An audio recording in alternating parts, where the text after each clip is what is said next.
given the ocean of equity money that is out there, private equity money that is out there today chasing deals, and with the quality of the deals continually diminishing as the quantity of good deals continues to go down, and given the fact that these private equity funds are getting their equity portion of the money from the pension funds and college endowments and using very high levels of borrowed money from the banks, this has the look, feel, and smell of a bubble.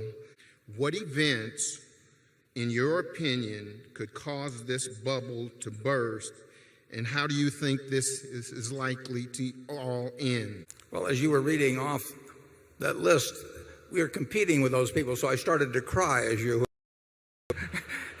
explained the difficulty we have in finding things to buy. The nature of the private equity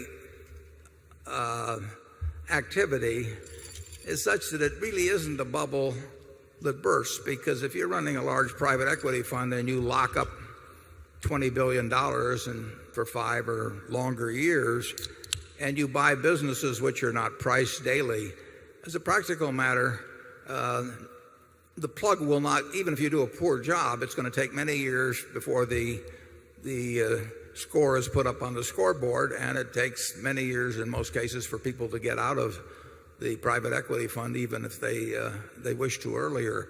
So it does not, it's not like a lot of leverage can lead to in marketable securities or something there, and the investors can't leave, and a scorecard is lacking for a long time.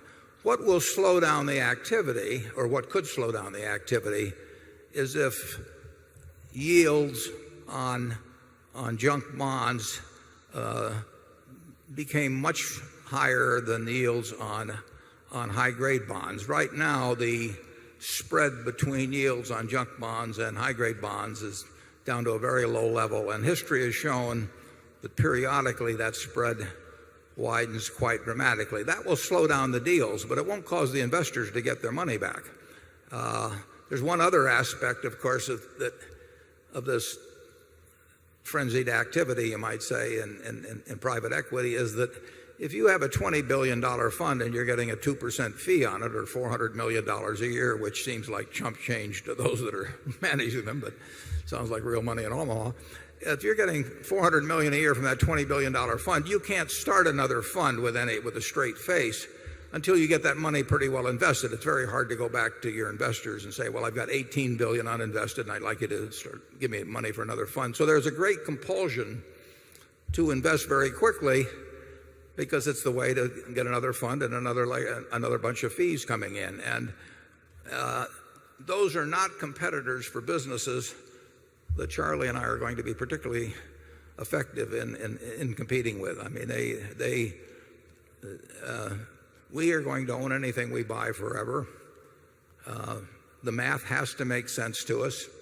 We're not given to optimistic assumptions, and we don't get paid based on activity. But I think it will be quite some time before, it's likely to be quite some time before disillusionment sets in and the money quits flowing to these people that are promoting these. And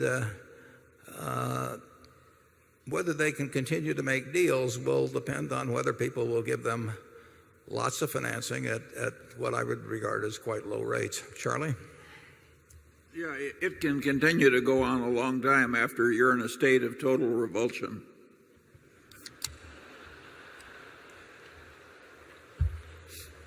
The voice of optimism has spoken.